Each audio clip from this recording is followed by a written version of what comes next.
Isang nakakakilabot na alaala ang bumalik kay Shiva, ang araw na si Indra ang God of Thunder, mag-isa ay hinamon sila ni Rudra sa isang laban na 2 versus 1.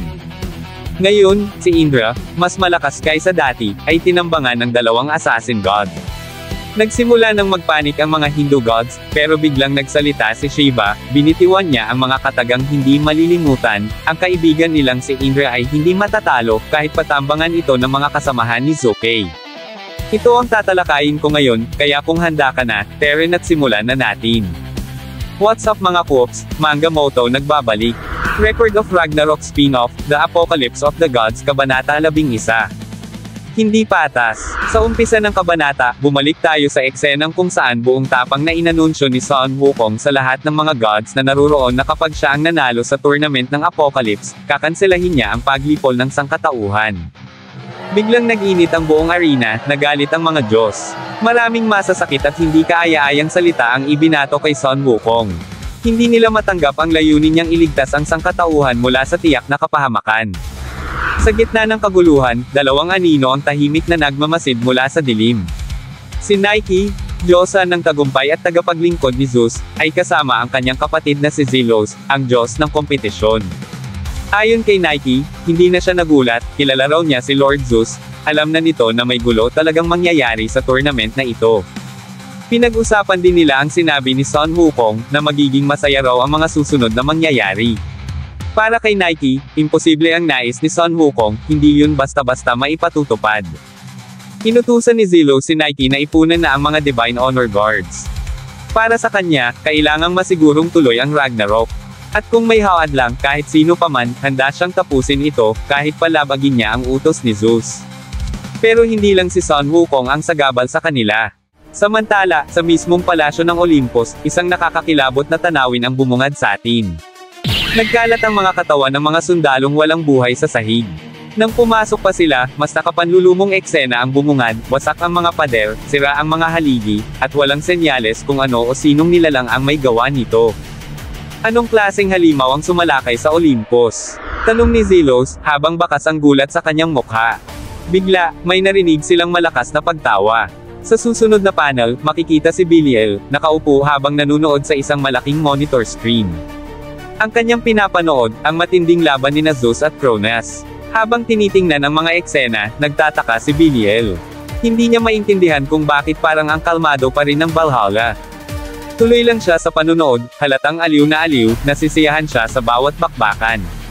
Ngunit sa di inaasahang sandali, sumigaw si Zelos ng huwag kang gagalaw. Natuntunan nila ang salarin sa likod ng pag-atake sa Olympus, at ito nga ang Demon God.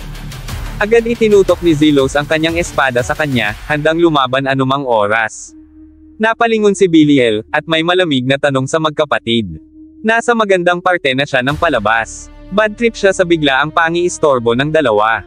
Handang lumaban ang magkapatid pero naging alerto si Zelos. Base sa itsura ng kaharap nila, agad niyang nakilala kung sino ang nakaupo sa harap nila, walang iba kundi si Belial, ang Demon God. Hindi na siya nagdalawang isip, sigurado siya. Ayon sa mga report, ito na nga ang nilalang nakabilang sa mga kinatatakutang outer gods. Isa si Belial sa mga ipinagbabawal na lapitan o kausapin, sobrang delikado, sobrang makapangyarihan. At kabilang siya sa mga outer gods na untouchable. Dito na binanggit ni Zelos ang ginawa ni Belial sa loob ng banal na palasyo ng Olympus. Ang mga makahayop at barbaric na gawain nito, parang wala siyang takot o respeto sa sagradong lugar. Tinanong pa ni Zelos kung akala ba ni Belial ay basta na lang nilang hahayaang maulit ang mga ginawa niya. Ngumiti lang si Belial. Isang ngiting puno ng pang-aasar. Kasabay niyon, kumalat ang nakakakilabot na aura sa paligid. Inulit pa niya ang sinabi ni Zelos, na para bang pinaglalaroan lang ang sitwasyon. Sinabi niyang parang mali yata ang pagkaintindi ni Zelos sa nangyayari. At sa isang iglap, nasa harap na siya ni Zelos, walang naramdamang paggalaw, basta nandun na lang. Napaatras ang magkapatid sa gulat. Hindi nila inasahan ang ganoong bilis. Tinanong ulit ni Belial kung sigurado ba talaga si Zelos sa mga sinasabi niya. Dito na napansin ni Zelos na alanganin ang posisyon niya. Nakaharang na ang hinliliit ni Belial sa kanyang espada. Hindi niya magawang igalaw ito. Hindi niya maitaas. Sunod na tanong ni Belial, kung sa tingin ba niya ay kaya siyang kontrolin ng kahit sino. Pareho lang naman daw silang Diyos. At sa hanay ng mga Diyos, walang nagpapakontrol sa iba o walang pumapayag na mapasailalim ang sarili sa kung sino. Tuloy pa ni Belial, kung ano mang balak ni Zelos, gawin niya ang nais niya. Pero siguraduhin niya lang na kaya niya ang magiging kapalit. Sa sumunod na eksena, nagtalsikan na ang dugo, hindi malinaw kung ano na ang nangyari sa magkapatid, bigla na lang naputol ang eksena. Malilipat ang tagpo sa arena. Sa isang bahagi nito, naroon sina Shiva at ang iba pang mga Diyos ng Hindu-pantheon. Binanggit ni Shiva na si Indra na ang susunod na lalaban. Nagtanong si Agni kung sino ang makakalaban ni Indra, sasagot na sana si Varna, pero sumingit si Brahma, si Zuke daw ang magiging kalaban ni Indra. Si Zuke, isa sa mga outer gods na kilala bilang unfair, ay kinatatakutan sa Valhalla bilang isang divine professional. Isa rin siya sa mga miyembro ng legendary Four Gods Assassination Corps, at hindi lang basta miyembro, kundi siya mismo ang pinuno ng grupo.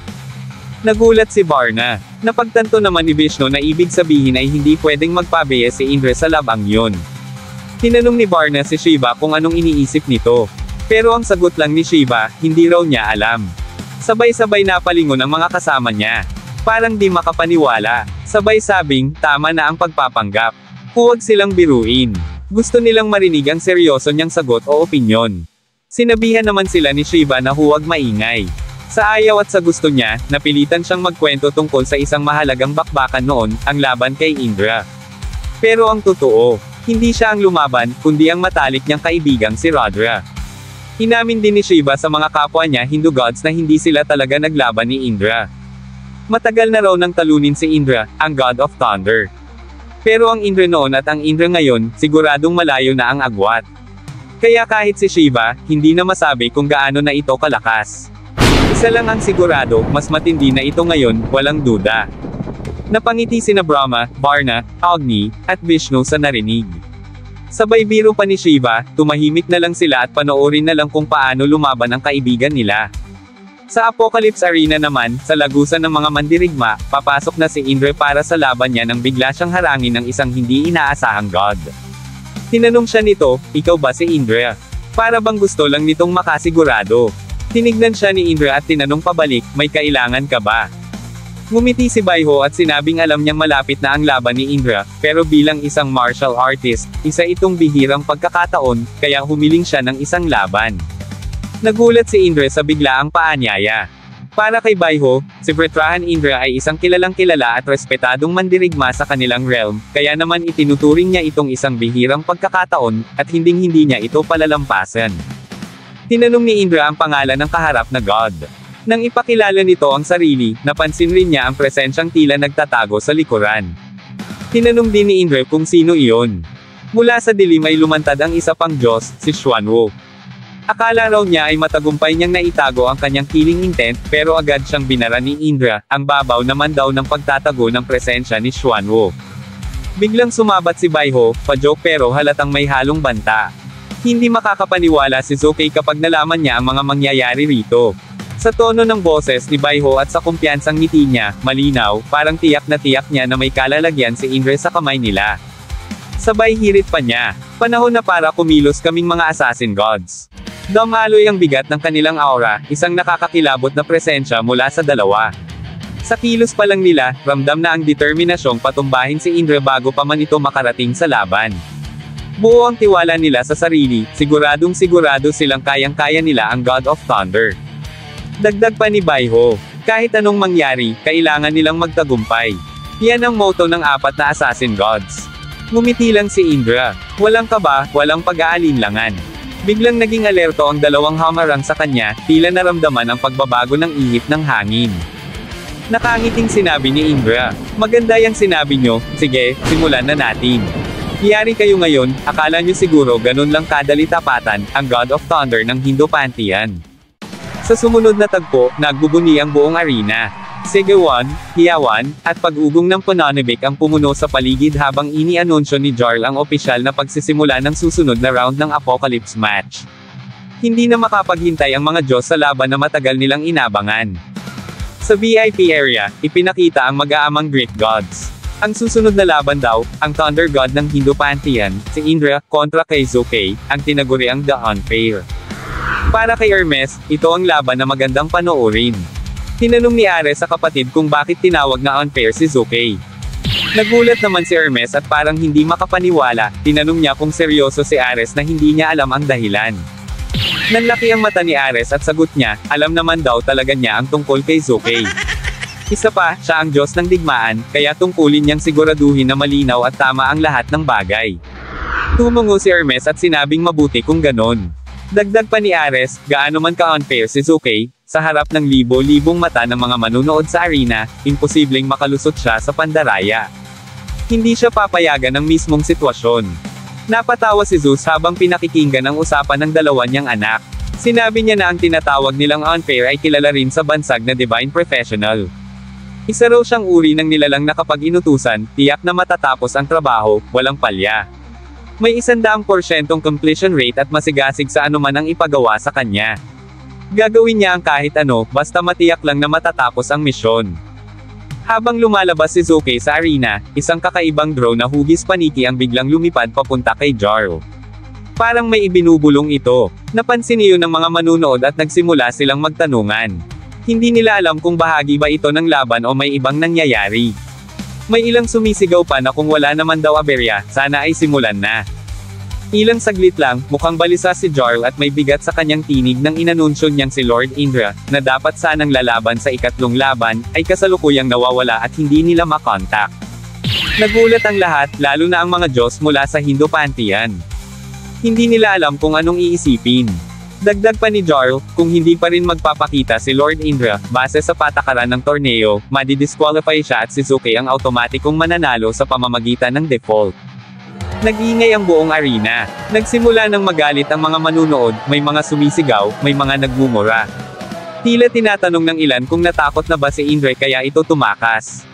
Tahimik ngunit may lalim ang sinabi ni Zeus, ito ang tunay na nakakatakot kay Zuke. Sa madaling sabi, bahagi ng lakas niya ang masusing pagpaplano, at kabilang na roon ang kakayahang manalo kahit hindi na kailangang lumaban. Nag-init ang ulo ni Varna at sumigaw kay Shiva, sinasabing wala namang rason para takbuhan ni Indra ang laban. Sumang-ayon si Agni, sinabing baka may nangyari. Dinagdagan pa ni Varna na kailangan na nilang tulungan si Indra. Ngunit nanatiling tahimik at nakaupo si Shiva. Sa katahimikang iyon, tila bumalik siya sa isang alaala, isang lumang tagpo na matagal na niyang ibinaon sa limot. Naalala niya ang laban ng kanyang matalik na kaibigan, si Rudra, laban kay Indra, ang God of Thunder. Naalala niya kung paano harmony ni Indra silang dalawa ni Rudra, nang sabay, walang takot si Indra at nakakikilabot talaga. Dahil doon, mamulong si Shiva, sa isang malamig ngunit matatag na tinig, na kung tinambangan man si Indra, ayos lang. Hindi nila kailangang tumulong. Inilabutan ako sa panel na to dahil binigyan din ni Shiva na si Indra ay hindi matatalo. At dito na nagtapos, alam kong bitin ka sa kwentuhan natin, kaya sorry na agad. What's up mga Koops, Manga Moto nagbabalik. Record of Ragnarok spin-off, The Apocalypse of the Gods, Kabanata 12. Many vs 1. Sa simula ng kabanata, tumindig si Indra, handang harapin ang mga assassin gods na nakapaligid sa kanya. Bilang Thunder God, dama niya agad ang paparating na atake, kaya't mabilis siyang kumilos. Unang sumugod si Baiho, ngunit nahulaan na ni Indra ang kanyang galaw. Sinalubong niya ito ng isang napakabilis na suntok, na tumama ng malakas sa mukha ni Baiho. Yumanig ang kanyang ulo, at sumirit ang dugo mula sa kanyang ilong dahil sa lakas ng impact. Sa kabila nito, naging malinaw na distraction lamang si Baiho. Habang nakatuon si Indra sa kanya, mula sa malayo ay nakaposisyon na si Xuanwu, nakahanda ng pakawalan ang kanyang mga punyal. Matapos makita ang pagkakataon, agad niyang pinakawalan ang mga ito, mabilis at nakamamatay. Gayunpaman, naramdaman ni Indra ang atake at nagawa niyang umiwas nang hindi man lang nagdalawang isip. Gulat na gulat si Xuanwu at hindi makapaniwala kung paano nagawang iwasan ni Indra ang kanyang atake. Kahit hindi direktang nakita ni Indra ang mga punyal na paparating mula sa likuran, nagawa pa rin niyang umiwas ng napakabilis at may kahangahangang katumpakan. Habang nagaganap ang sagupaan, lumabas mula sa likuran ni Indra si Qinglong, dala ang kanyang espada at handang umatake. Sa kabila ng pagsasanib puwersa ng mga kalaban-laban sa kanya, nanatili si Indra sa kontrol, matamang inoobserbahan ang bawat galaw nila. Nang umabot ang espada ni Qinglong sa halos 1 pulgada mula sa kanyang katawan, mabilis na kumilos si Indra, sinabayan ang galaw ng espada gamit ang isang napakahusay na counterattack. Tumama ang kanyang kamao sa mukha ni Qinglong, na nagresulta sa pag-agos ng dugo mula sa ilong nito. Sa mata ni Baiho at Xuanwu, tila naiwasan lamang ni Indra ang atake ni Qinglong. Ngunit sa katotohanan, sinabayan niya ito ng isang walang kapantay na bilis ng reaksyon na nagdulot ng malubhang pinsala. Tumulo ang maraming dugo mula sa ilong ni Qinglong, habang si Xuanwu ay napaisip sa tila imposibleng kakayahan ng Thunder God na kanilang tinambangan. Dito niya napagtanto na mula pa lamang nang pinalabas niya ang kanyang killing instinct, agad na naramdaman iyon ni Indra.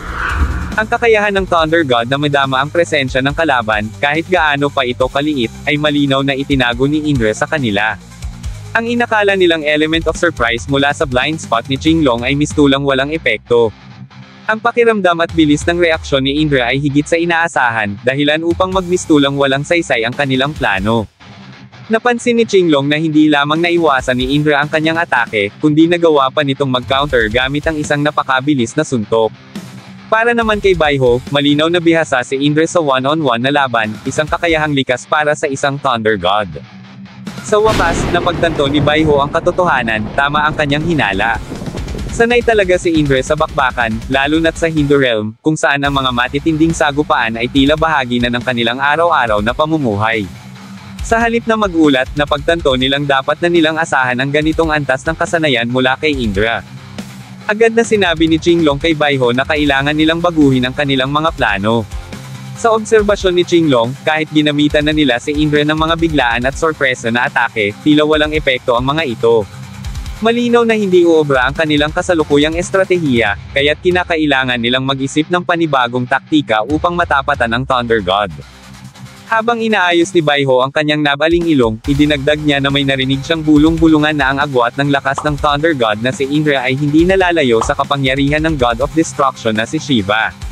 Ang pahayag na ito ay sapat upang magdulot ng kilabot sa kahit sinong makarinig, lalo na sa harap ng nagbabadyang presensya ni Indra. Samantala, nagkomento si Xuanwu na sa Hindu pantheon, karaniwan ang mga one-on-one na labanan sa pagitan ng mga Diyos. Para sa kanya, ito'y isang kahangalan, isang katawa-tawang tradisyon na tila nagpapakita ng kababawan. Sa kabila ng kanyang mapanlait na salita, napatitig si Indra kay Xuanwu matapos marinig ang kanyang sinabi. Bigla na lamang siyang tumawa ng malakas habang inuulit ang sinabi ni Xuanwu tungkol sa one-on-one ng mga Diyos sa Hindu pantheon. Nagtaka naman si Baiho at tinanong si Xuanwu kung bakit tumatawa si Indra. Ngunit ni si Xuanwu mismo ay walang ideya kung ano ang ikinatawa ng kanilang kalaban. Dito nagsimulang magbalik tanaw si Indra at nagsalaysay sa tatlong assassin gods. Ayon sa kanya, noong unang panahon sa Hindu pantheon, laganap ang pagtataksil, lynching, sneak attacks, ambushes, panlilinlang, lahat ng uri ng pandaraya ay tila karaniwan na lamang. Isang madugo at mapanganib na panahon iyon para sa mga Diyos. Sa susunod na eksena, makikita ang napakaraming Diyos na nanunood sa isang matinding labanan sa pagitan ni Rudra at Shiva. Ang ilan ay pumanig kay Rudra, habang ang iba naman, kasama ang ilang malalakas na Diyos, ay sumuporta kay Shiva. Sa gitna ng kagilahilalas na bakbakan, muling sumagi sa isipan ni Indra ang sinabi ni Xuanwu tungkol sa one-on-one ng mga tanga sa Hindu pantheon. Naalala niya ang laban ni Rudra at Shiva, isang labang hindi kailanman malilimutan sa kasaysayan ng Hindu realm. Dito nanalo si Shiva at narating niya ang tugatog ng Svarga, dahilan upang siya'y kilalanin bilang pinakamataas na Diyos sa kanilang paniniwala. Muling tumingin si Indra sa tatlong assassin gods. Sa kanyang mga mata, malinaw ang mensahe, tila tinatanong niya kung naiintindihan ba nila kung gaano kamangha-mangha ang labang iyon. Wala ni isa man sa kanila ang tumugon. Ngunit para kay Indra, at sa kanyang mga kaibigang Diyos sa Hindu pantheon, hindi na kailangang sagutin pa. Alam na nila ang halaga ng tagpong iyon, isang lab ang nagtakda kung sino ang tunay na pinakamalakas sa kanilang mundo. Dahil sa pagbabalik tanaw na iyon, muling nabuhay ang sigla ni Indra. Bumalot sa kanyang katawan ang mga kidlat, tanda ng kanyang nag-aalab na determinasyon. Sa kanyang isip, kung nais niyang malampasan si Shiva, kailangan niyang talunin ang tatlong assassin gods na nasa kanyang harapan. Sa isang kisap mata, nasa harapan na agad ni Xuanwu si Indra, handang pakawalan ang isang mabagsik na suntok. Huli na nang mapansin ni Xuanwu ang biglaang paglapit ng Thunder God. Kahit nakapaghanda siya ng depensa, hindi nito napigilan ang tindi ng lakas ng suntok, napalipad siya at napadahak ng dugo ang kanyang bibig. Kita sa kanyang mukha ang matinding sakit na dulot ng atake ni Indra. Alerto si Baiho, ngunit wala siyang kamalay-malay na nasa likuran na niya si Indra. Tinamaan siya sa tagiliran, at sa sobrang bilis ng atake ay hindi siya nakadepensa. Gayunpaman, agad nakaposisyon si Qinglong at palapit na ang kanyang espada sa ulo ni Indra. Napansin ito ng Thunder God at sa sandaling iyon, naalala niya ang malupit at mapanganib na mundo kung saan siya lumaki. Doon niya nahasa ang kanyang kakayahan na makakounter sa kahit anong surprise attack. Hindi nga siya nagkamali, bago pa man makalapit si Qinglong, tinamaan na ito ni Indra ng isang solidong lightning counter attack sa mukha. Ngunit hindi pa roon natapos si Indra. Sa isang mabilis na galaw, muli niyang binalikan si Baiho. Kahit pa nakapaghanda na si Baiho ng depensa, napangiwi pa rin ito sa sobrang sakit at halos hindi na makabangon. Ayon sa tala ng tagapagsalaysay, ang kanji na nakaukit sa katawan ni Indra ay nangangahulugang Lightning Fast God Fist. Ang Vajra, isang maalamat na sandata, ay sinasabing yari sa diamante at kasing lakas ng kidlat. Itinuturing ito bilang isa sa pinakamakapangyarihang sandata sa Sansinukob, ayon sa paniniwala ng Hinduismo. Ngunit ang Vajra na ito ay hindi basta gamit lamang ni Indra, ito ay naging bahagi ng kanyang katawan, isang unyon ng Diyos at sandata. Isa itong nakakatakot na balita para sa sinumang kaaway. Hindi pa tiyak kung paano naganap ang pagsasanib na ito, ngunit kapag tuluyang nailahad ang kanyang buong kasaysayan, tiyak na malilinawan kung paanong si Indra at ang makapangyarihang divine weapon na Vajra ay naging iisa. Sa pagpapatuloy ng kabanata, humingi ng paumanhin si Indra matapos niyang bugbugin ng husto ang tatlong tinaguriang assassin gods. Sinabi niyang kailangan na niyang umalis. Sa isip ng God of Thunder, kung titigil siya sa kanyang kinaroroonan, mananatili na lamang isang pantasya ang matalo si Shiva, kaya't kailangan niyang magpatuloy at palakasin pa ang sarili. Bagamat namimilipit sa sakit, pilit na tumayo si Xuanwu. Ngayon ay lubos na niyang nauunawaan kung gaano kalakas si Indra. Ngunit kahit ganoon, hindi siya sumusuko. Biglang lumitaw ang kidlat mula sa katawan ni Indra, senyales ng paparating na banta. Sa kanyang paglingon, doon siya biglang natalian, at si Xuanwu pala ang may kagagawa ng pagkakatali sa kanyang katawan. Para kay Xuanwu, hindi naman nila kailangang talunin si Indra. Ang mahalaga ay mapigilan siyang makarating sa arena upang masiguro ang tagumpay ng kanilang kaibigang si Zukei. Binigyang diin ni Xuanwu na basta't hindi makakarating sa arena si Indra, sila pa rin ang panalo. Lumipat ang tagpo sa arena. Tanging si Zukei lamang ang nasa gitna, habang si Shiva at ang iba pang Diyos ay sabay-sabay na naghihintay sa pagdating ni Indra. Sa puntong iyon, nagsalita si Jarl, malapit na raw matapos ang time limit, ngunit wala pa rin si Lord Indra. Dahil dito, inanunsyo niya ang pagkapanalo ni Zukei. Ngunit bago pa niya tuluyang masambat ang desisyon, isang sigaw ang pumihil sa kanya. Sandali lang. Natigilan si Jarl sa kanyang anunsyo. Bumalik ang eksena kay Xuanwu. Sa pagkakataong ito, lamog na ang kanyang mukha. Tumilapon siya sa sahig matapos ang matinding pag-atake. Sinabihan siya ni Indra na tumigil na dahil maaari siyang mamatay kung magpapatuloy pa siya sa pakikipaglaban. Ngunit matigas ang ulo ni Xuanwu, pilit pa rin siyang tumatayo. Hinamon niya si Indra, na patayin siya. Kahit basag-basag ang mukha ni Xuanwu, buo pa rin ang kanyang loob. Para sa kanya, kahit sila'y mamatay, panalo pa rin sila. Bigla namang nakaramdam si Indra ng isang malakas na presensyang papalapit. Mabilis siyang lumingon sa kanyang likuran. Pati si Xuanwu ay nagulat sa biglaang pagdating ni Zukei. Hindi niya maintindihan kung bakit naroroon ito. Maging si Indra ay nagtataka rin sa presensya ni Zukei, at masama pa ang tingin nito sa kanya.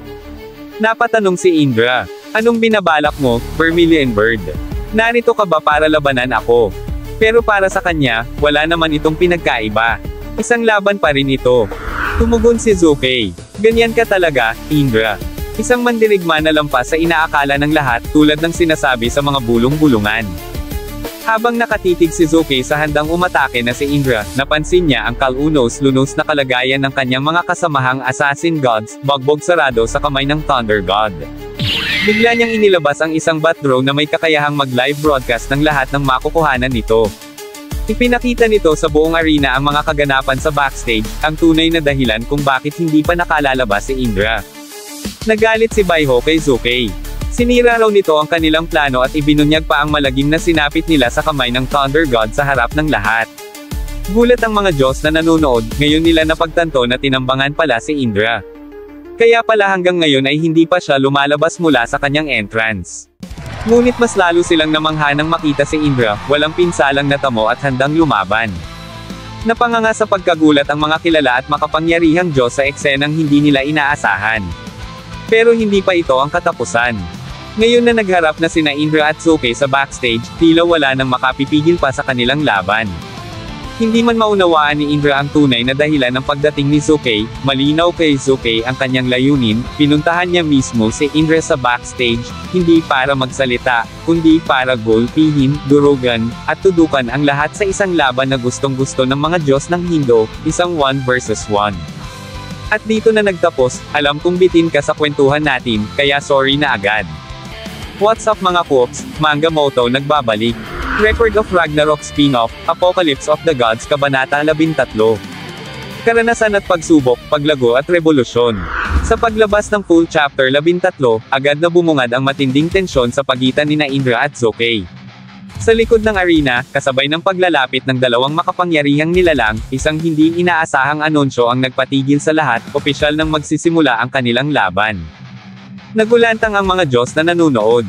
Hindi nila maunawaan kung bakit pinayagan ang labanan sa labas ng itinakdang entablado. Ang mukha ni Shiva, Jarl, at Ares ay bakas ang gulat at pag-aalinlangan. Subalit sa gitna ng pagkabigla, tanging si Zeus ang kapansin-pansing natuwa. Isang ngiti ng kasiyahan ang gumuhit sa kanyang mukha, tila ba nasiyahan sa kaguluhan. Habang pinagmamasdan ng monitor, napuno ng pagdududa si Ares.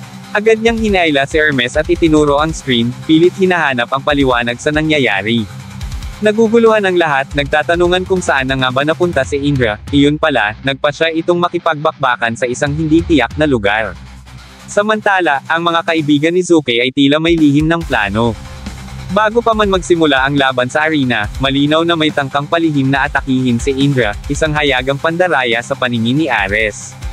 Hindi pa man natatapos ang sinasabi ni Ares, pinutol na agad ni Hermes ang pag-aalalang lumilitaw sa kapatid. Para kay Hermes, ang Apocalypse ay hindi isang simpleng paligsahan. Isa itong malupit na arena kung saan walang saysay ang reputasyon, dangal, o katayuan. Dito, tanging lakas ang sukatan ng lahat. Sa sandaling mabigo ka, wala nang balikan. Sa kanyang narinig, napatigil si Ares. Hindi niya matanggap ang isang labang walang halaga ang prinsipyo. Ngunit sa pagtingin niya kay Hermes, dama niya ang bigat ng katotohanan. Itinuon naman ni Hermes ang kanyang tanong sa kanilang ama, kay Zeus. Tumugon si Zeus sa pamamagitan ng mabangis na pagpapakita ng lakas, unti-unting namutawi ang mga ugat sa kanyang katawan habang ito'y lumalaki, kasabay ng pag-apo ng kanyang nakapanghihilakbot na aura. Para kay Zeus, basta't kaya mong patunayan ang iyong lakas, malaya kang pumili ng anumang paraan upang makamit ang tagumpay. Sa paningin ni Zeus, si Sookie ay higit pa sa inaasahan. Ang uri nitong lumaban ayon sa sariling diskarte, nang walang pakialam sa mga patakaran, ay uri ng Diyos na tunay na kinikilala ni Zeus. Samantala, nanatiling tahimik ang mga kaibigan ni Sookie, mga binugbog ni Indra, habang tahimik nilang pinagmamasdan ang kanilang kasama na ngayon ay haharap sa isang katunggaling ubod ng bilis, ang Thunder God. Sa isipan ni Xuanwo, hindi maunawaan kung bakit naroroon si Sookie sa backstage. Ang plano ay dapat panalunin siya, ngunit tila gumagawa ito ng sariling hakbang. Kung naghintay lang daw sana ng ilang minuto, tiyak ang panalo. Ngunit ngayon, ang mismong prinsipyo nilang mga assassin gods ang kanyang binabasag. Para kay Xuanwo, ang tagumpay ay dapat makamit sa anumang paraan. Ito ang diwang matagal nilang pinanghawakan. At ngayon, si Sookie mismo ang naglalagay ng duda sa panuntunang iyon. Samantala, para kay Qinglong, malinaw ang katotohanan, ang lakas ni Indra ay lampas sa kanilang inaasahan. Isang pwersang hindi basta-basta matatalo. Para kay Baiho, silang apat na assassin gods ay walang pakialam kundi sa tiyak na tagumpay lang. Kaya't nang sumuong si Sookie sa isang delikado at tila walang saysay na panganib, napagtanto niyang hindi iyon ang estilo ng kaibigang matagal na niyang kilala. Sa kabila ng mga agam-agam ng kanyang mga kaibigan, ipinaliwanag ni Sookie ang kanyang desisyon, oo, totoo, kung pag-uusapan lang ay panalo, tama sila. Ngunit sa Apocalypse Tournament, hindi lang si Indra ang banta. Lahat ng Diyos na magpapatuloy sa torneo, ay kailangang mag-evolve. Dahil ang mga pagsubok dito, lagpas pa sa imahinasyon. Kaya't buong tapang na pinili ni Sookie na harapin ang karanasang ito. Sa isip niya, kung hindi siya magbabago rito, hindi siya karapat-dapat magpatuloy. Isa itong desisyong mula sa puso. Samantala, sa kabilang panig ng arena, makikita ang katawan ni Indra na kumikidlat na tila isang bagyong buhay. Sa mga mata niya, bakas ang determinasyon, isang titig na nagsasabing, kukunin ko ang tagumpay na ito. At sa paningin ni Zokey, ito na ang pinakamapanganib, pinakamabangis, at pinakamalakas na kalabang hinarap niya kailanman. Isang kisap mata lang, nasa harapan na niya si Indra. Isang biglaan at mabangis na atake ang binitawan ng Thunder God, ngunit nagawa pa rin ni Zokey na makadepensa. Sa kanyang isipan, ramdam niya ang bilis ng kalaban, pero hindi siya uurong. Kung nasa range siya ng mga atake ni Indra, kayang-kaya rin niyang sumabay. Napansin ni Indra ang kumpiyansa ni Zokey, kaya agad siyang bumitaw ng isang malupit na suntok, tumama ito sa mukha ng Vermilion Bird. Mula sa ekspresyon ni Zokey, ramdam ang tindi ng sakit. Nagulat ang karamihan sa mga Diyos na nanunood, pero sina Shiva, Veruna, at Agni ay kalmado lang. Agad namang nagbigay ng obserbasyon sina Veruna at Agni, iba na si Indra ngayon. Mas matalas, mas kontrolado. Maging si Vishnu ay napansin ang kakaibang bilis ni Indra, walang duda, ang nakikita nila ay ang kapangyarihang tinatawag na Vajra. Habang papalayo si Zokey, dumaloy ang dugo mula sa kanyang ilong. Napasigaw si Baiho sa pag-aalala, akala ng lahat, babagsak na siya. Ngunit biglang naibalanse ni Zokey ang katawan niya, kahit papatuloy siyang umaatres mula sa lakas ng suntok ni Indra. Nag-ingay ang mga Hindu gods, ngayon na. Ito ang tamang oras para tapusin siya. Sabay lusob ni Indra. Ngunit, tumigil siya. May naramdaman siyang kakaiba mula kay Zokey. Pasuray-suray man, tumayo si Zokey, ngumiti ng palihim, at tanong sa Thunder God, may problema ba? Tapos ka na ba? Baka sa mukha niya ang isang mapanlinlang na ngiti, tila may itinatagong mapanganib. Tahimik lang si Indra, nakatingin sa kanya. Hindi alintana ang pagkakampante ng kalaban. Ngunit buong kumpiyansa, sinabi ni Zokey, ako naman. Rinig ito ng buong arena. Unti-unting bumalik sa normal ang kanyang lakad, at ngayon, papalapit na siya kay Indra. Tahimik ang paligid. Si Zokey, parang naglalakad lang sa parke. Kalma, kumpiyansa, tila ba kampante siya sa susunod na mangyayari. Binitawan niya ang mga katagang, ngayon ako ang aatake. Tumango si Indra, kung yan ang gusto mo, sige. Ngunit sa isipan ng Thunder God, alam niyang may itinatago ang kolokoy na Vermilion Bird. Sa isang kisap mata, nasa likuran na ni Zokey si Indra, handa nang bitawan ang isa na namang mapaminsalang suntok. Ngunit bago pa man niya maisakatuparan ang atake, tila may kakaiba siyang naramdaman mula sa likuran. Sa hindi inaasahang sandali, biglang nanlaki ang mga mata ni Indra, at kasunod nito, bumuhos ang dugo sa sahig. Tumambad ang malalalim na hiwa sa kanyang braso at kamay, mga sugat na halos ikaputol ng laman at buto. Isa sa kanyang mga daliri, lantaran ng bali. Maging ang mga manunood sa arena ay napaatras sa pagkagulat. Walang makaintindi kung paano nangyari ang ganoon kabigat na pinsala sa Thunder God. Lahat ay nabalot ng pagkalito. Dito na tumutok ang kamera sa isang nakakagulat na revelasyon, unti-unting lumitaw ang mga pakpak ni Zokey. Mula balikat pababa sa bewang, sumibol ang mga balahibong singtales ng mga espada. Hindi ito basta palamuti, isa itong nakakubling sandata. At sa sandaling iyon, naging malinaw na, ang mga pakpak mismo ni Zokey ang dahilan ng malubhang pinsala sa kanyang braso at kamay. Sa loob-loob ni Baiho, may pag-aalinlangan, hindi yata tama na agad ilabas ni Zokey ang kanyang lihim na sandata sa unang laban pa lamang. Samantala, hindi maitago ni Zeus ang kasiyahan sa kanyang nasasaksihan, habang si Hermes ay hindi rin napigil ang mamangha. Sino nga ba ang mag-aakalang si Zokey ang tagapagdala ng lihim na yaman ng China? Buo ang kanyang interes na masilayan kung paano gagamitin ng Vermilion Bird ang makalangit na sandatang iyon. Sa gitna ng tensyon, lumutang sa ere ang hindi mabilang na mga talam. Kusang nag-aanyo at humuhubog ayon sa kagustuhan ni Zokey, isang pagpapakita ng kakaibang kapangyarihan. Ang mga pakpak na iyon ay may kakayahang lampasan ang anumang limitasyon. Ang pangalan ng banal na sandata, Crimson Ripple, Chirpung Phantom Sword. Nagsimulang bumalot sa katawan ni Zokey ang nakakikilabot na aura. Si Indra, bagamat sugatan, ay hindi nagpatinag, ramdam niya ang panganib, ngunit ramdam din ng kanyang kalaban na kahit sugatan, nakahanda pa rin ang Thunder God sa anumang sasalubungin. Sumabog ang sigawan mula sa mga manunood, lahat ay nasiyahan sa tindi ng tagpo. Mula sa itaas ng arena, buong sigasig na inanunsyo ni Jarl ang isang matinding pagbabaligtad ng mga pangyayari. Ang dating imposibleng maiwasan ng mga lightning strikes ni Indra ay ngayon ay napigilan, salamat sa kakaibang sandata ni Zokey na nagsilbing baluting yari sa di mabilang na mga talam. At sa puntong ito, si Indra mismo ang nagsimulang makaranas ng matitinding pinsala. Napansin ng karamihan na hindi na magamit ni Indra ang kanyang kanang braso, isang malinaw na senyales na papalapit na ang katapusan ng labanan. Subalit sa loob-loob ni Sukey, batid niyang kung isa lamang karaniwang Diyos ang kanyang kalaban, matagal na itong sumuko. Ngunit si Indra ang kaharap niya, isang tunay na mandirigma na hindi natitinag, kahit sugatan at halos wala ng lakas. Sa gitna ng matinding tensyon, walang takot na nagbigay si Indra ng tahimik, ngunit matapang na hudyat, isang anyayang lumapit si Sukey, senyales na handa siyang makipagsabayan. Sa puso ng Thunder God, buo ang paniniwala, hindi pa sumusuko ang kanyang Vajra. Sa kabilang banda, sina Baiho at Xuanwo ay kapwa nakaramdam ng kakaibang paggalaw, tila may binubuong counter-attack si Indra. Maging si Sukey ay agad nakatunog sa paparating na hakbang. Ngunit sa kabila ng bantang iyon, nanatiling buo ang kumpiyansa ng Vermilion Bird. Para sa kanya, sa harap ng chirping Phantom Sword, walang puwang ang salitang counter. Sa isang iglap, pinakawalan ni Sukey ang napakaraming talam. Mabilis itong sumugod patungo kay Indra, mistulang-yulang gawa sa mga shuriken sa dami at bilis. Maging si Jarl ay napasigaw sa gulat sa biglaang pagsiklab ng kapangyarihan. Ngunit sa gitna ng panganib, biglang naglaho si Indra sa kanyang kinatatayuan, parang aninong nilamon ng hangin. Ilang saglit lang, lumitaw na siya sa mismong harapan ni Sukey. Walang pag-aalinlangan, agad siyang sumugod sa sabayang pag-atake. Nagtagpo ang kanilang mga mata, isang titig na puno ng tapang at determinasyon.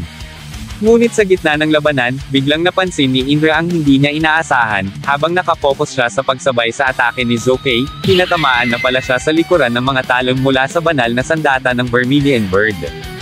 Sa kasunod na tagpo, tumilamsak ang dugo mula sa dibdib ng Thunder God. Hindi lang basta nasugatan, ito'y isang dagok na may matinding epekto. Ayon sa Vermilion Bird, kitang-kita niya ang butas sa teknik ni Indra. At kahit sa isang one-on-one na laban, kung saan pinaniniwala ang napakalamang ni Indra, sa pagkakataong ito, si Sukey pa rin ang may hawak ng kalamangan. At dito na nagtapos, alam kong bitin ka sa kwentuhan natin, kaya sorry na agad. What's up mga Coops, Manga Moto nagbabalik. Record of Ragnarok spin-off, Apocalypse of the Gods Kabanata 14. The Third Blade.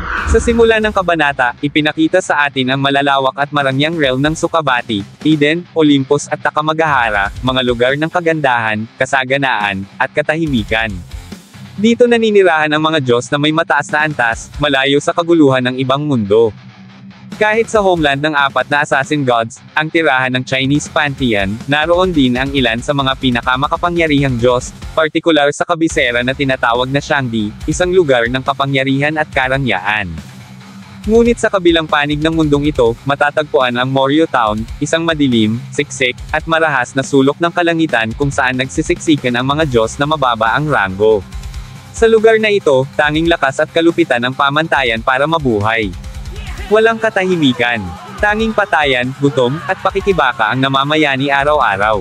Sa gitna ng kalunos-lunos na tanawing ito, makikita ang batang si Sukey, nakatanaw paitaas patungo sa malayong Shangdi, simbolo ng marangyang buhay na tila imposibleng maabot. Ang agwat ng kanyang kinalalagyan at ng kabisera ay tulad ng langit at lupa, hindi masukat, at waring walang tulay na maaaring makatawid.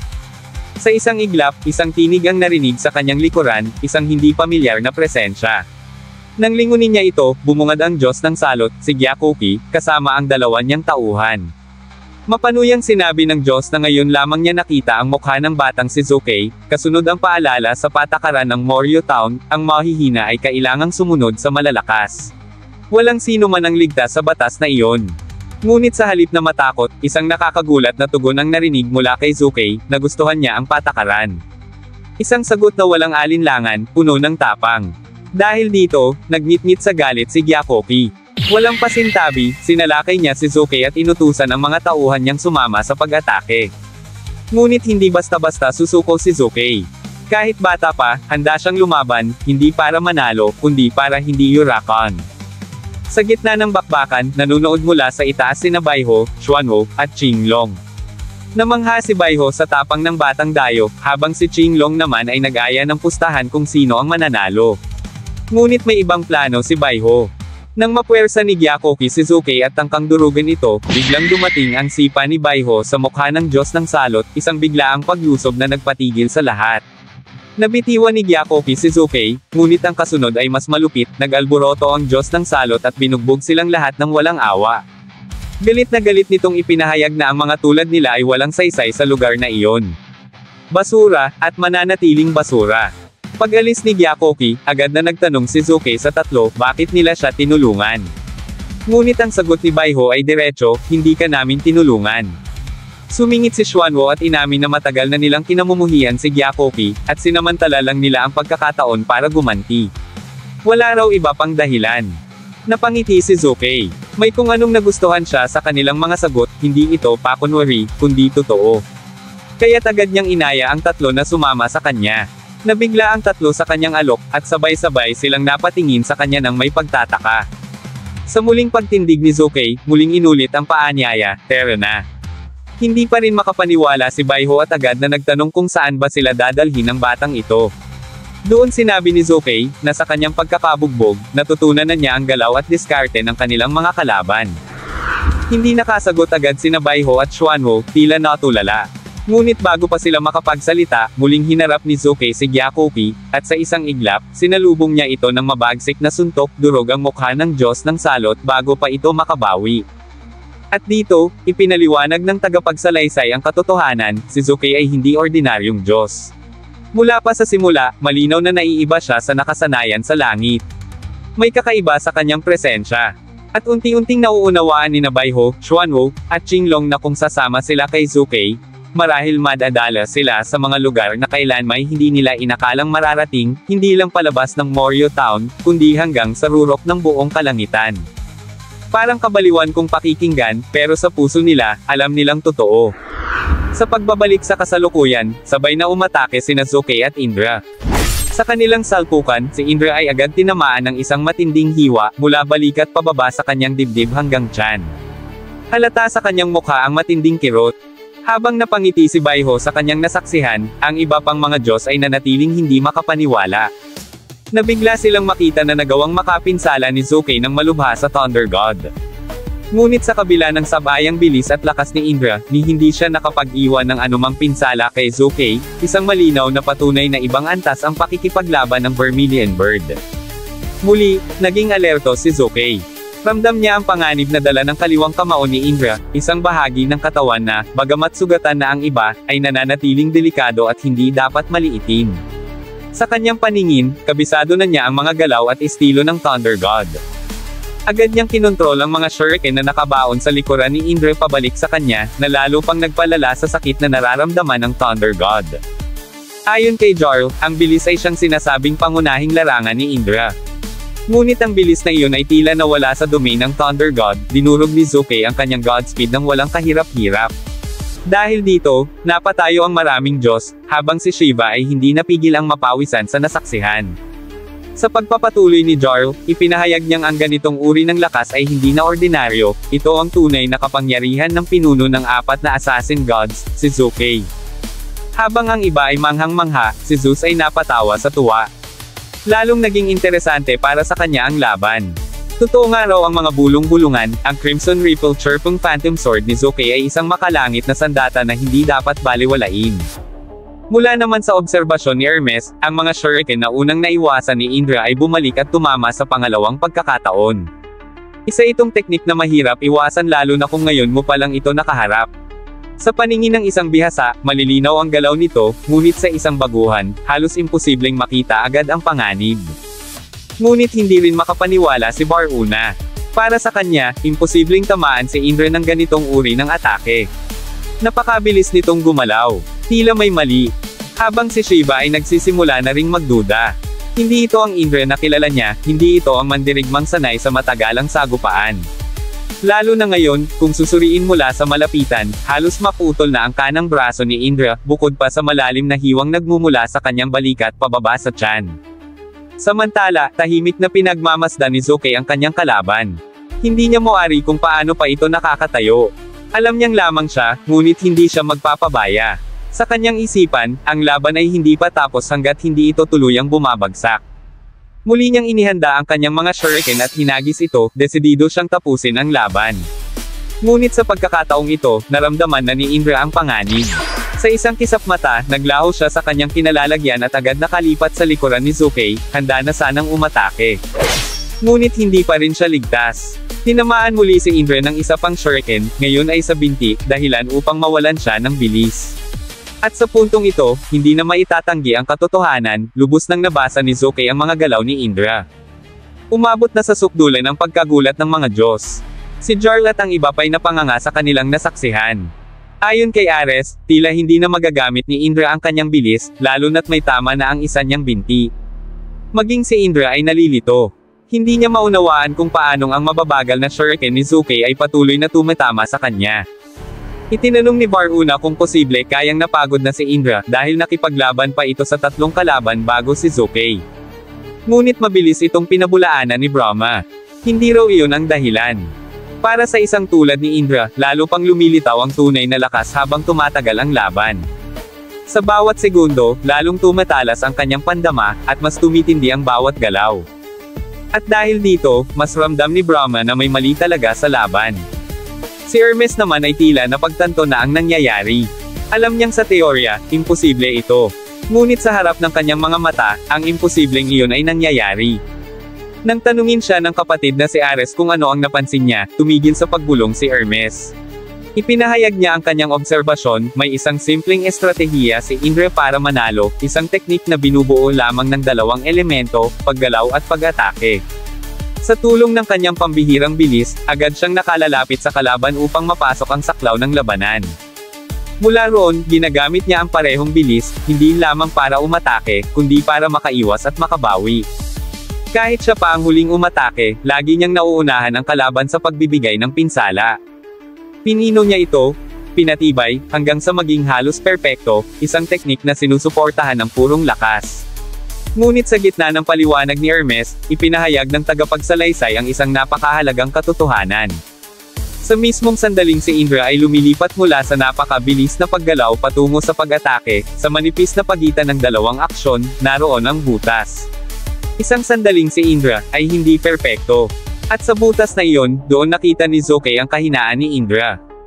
Dahil dito, nagagawa niyang tamaan ang Thunder God ng walang kahirap-hirap, kahit taglay nito ang pambihirang bilis. Hindi sumang-ayon si Ares sa sinabi ng kanyang kapatid.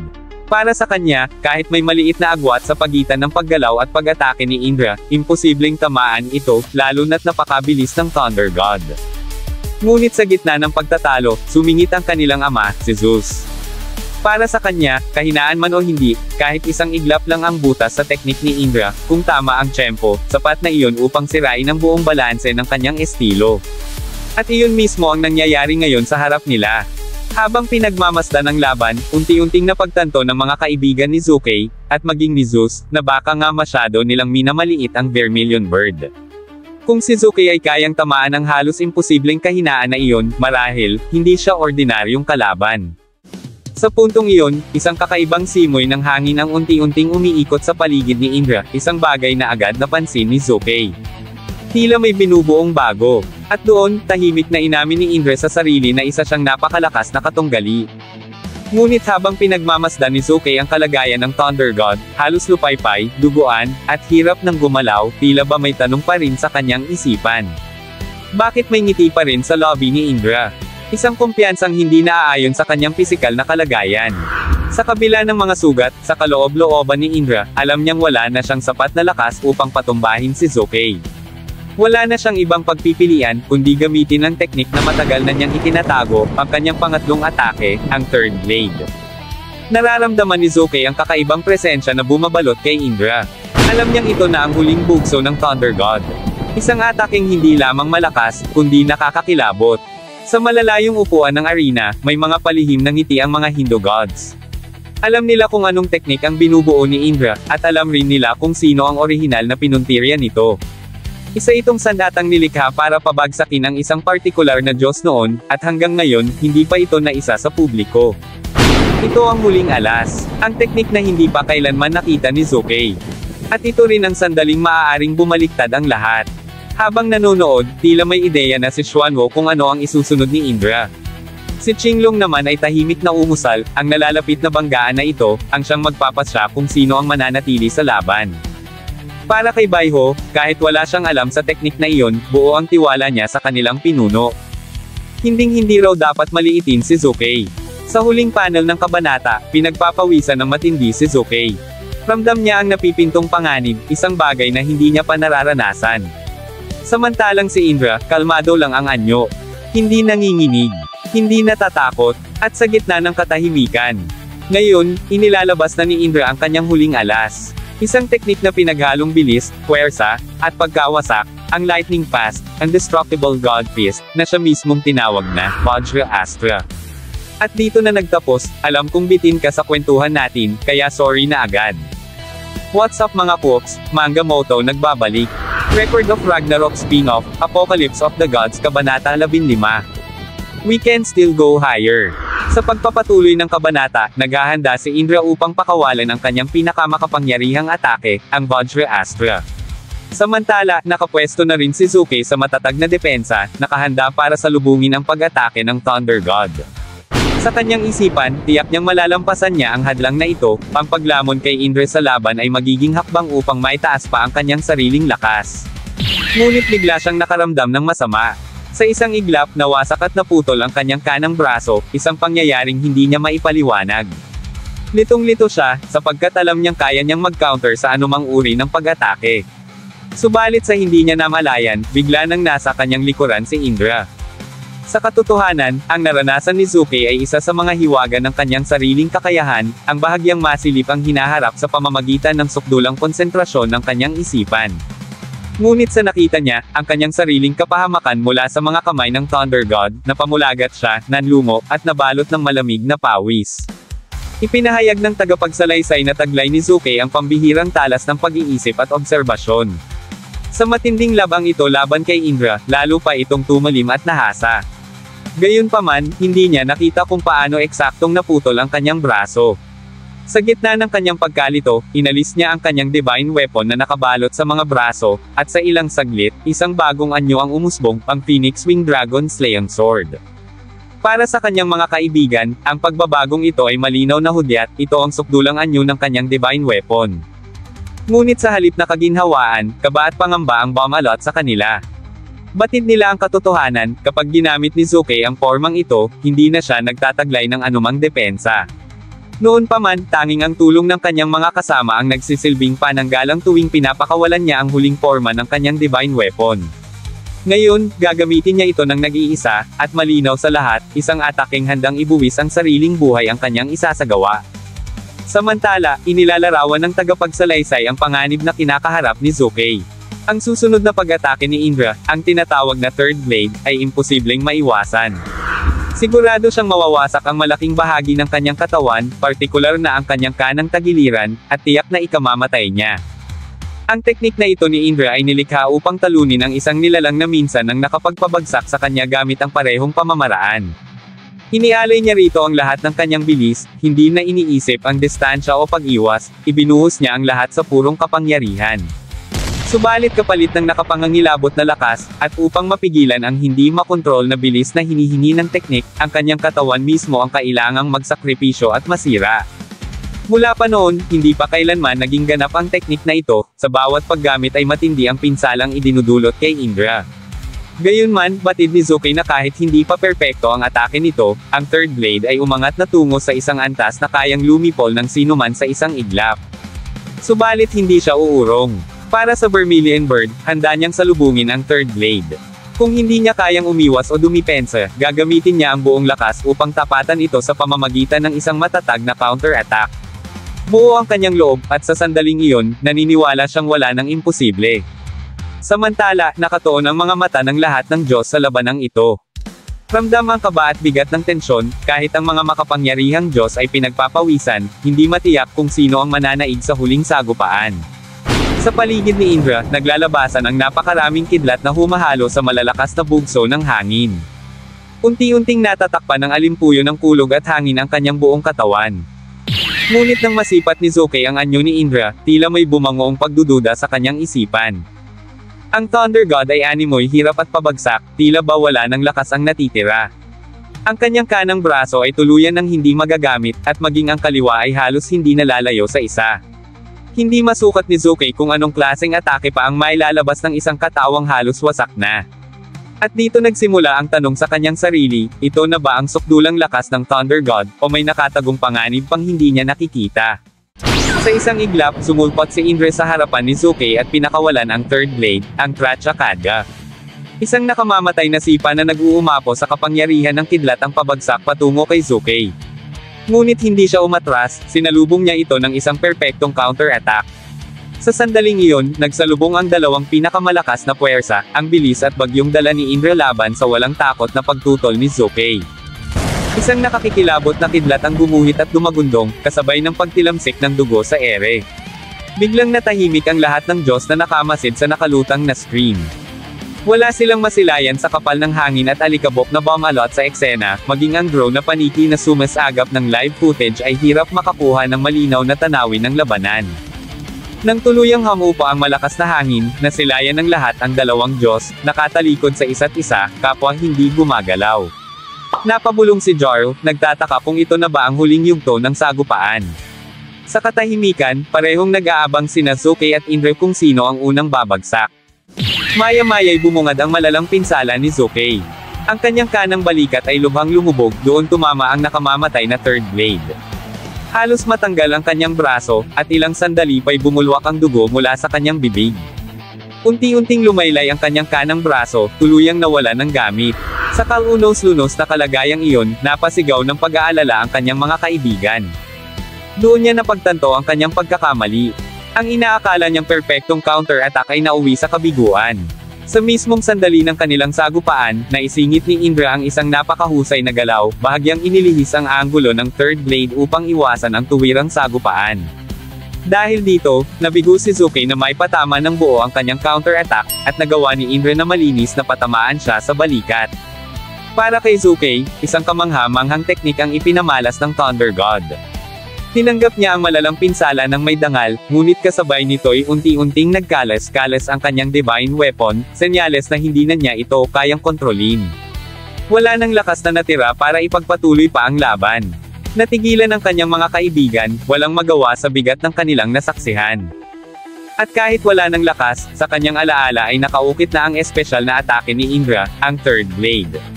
Para sa kanya, ayos lang ang pagkatalo, sapagkat alam niyang may ay lalakas pa siya kung sakaling muling mabigyan ng pagkakataon. Ngunit sa sandaling iyon, tuluyan nang bumigay ang kanyang katawan at bumulagta siya sa sahig. Agad na nakuna ng drone na paniki ang kanyang pagbagsak.